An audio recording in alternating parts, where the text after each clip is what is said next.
Talaga ba? I'm doing this now. Na-starstruck pa rin ako sa project.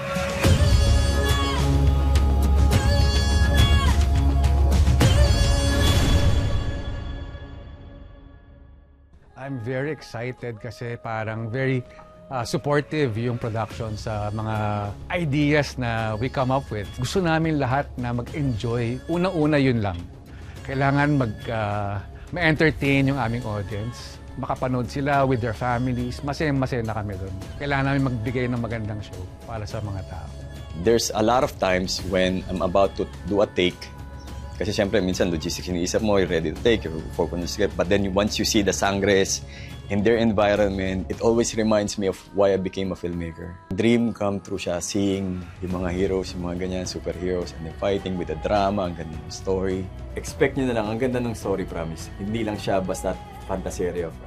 Ang ganda-ganda ng story. Kala nyo ito na yung kwento with a trailer and how it's gonna start. Pero ayun, abangan nyo yung mga twists and turns ng story.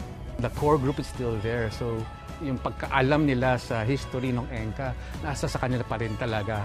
2005 to 2016 hanggang ngayon, nandun pa rin talaga yung excitement ng grupo. Parang nandito lang kami just really to help lang.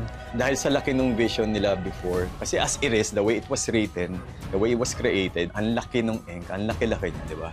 Parang ngayon, what can I contribute na different to merge it more sa mortal world? Para mas makarelate din yung mga tao pag nakikita nila, di ba? Nandito yung mga Sangres and the Encantados can be here way before panahon ni Rizal and Bonifacio. Diba, pag nagpunta ka sa mundo ng tao, yung mga special abilities sila pag galing ka sa mundo ng Enka. It's really a community already. Talagang hindi lang isang tao yung show. It's just an entire group, if not a family. Kasi at the end of the day, we want to give the audience what they really want and what they really want to see.